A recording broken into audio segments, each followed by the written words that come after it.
عائشہ رضی اللہ تعالیٰ عنہ فرماتی ہیں کہ جو شخص تمہیں یہ کہے کہ رسول اللہ صلی اللہ علیہ وسلم غیب جانتے تھے تو وہ شخص جھوٹا ہے، کیونکہ اللہ تعالیٰ نے تو فرمایا ہے کہ اللہ کے علاوہ غیب کوئی نہیں جانتا۔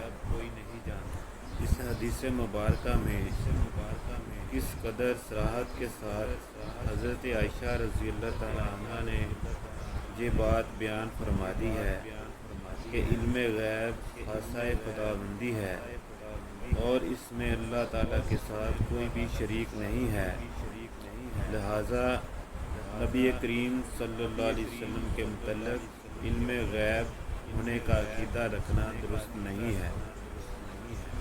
اللہ پاک ہمیں عمل کی توفیق عطا فرمائے۔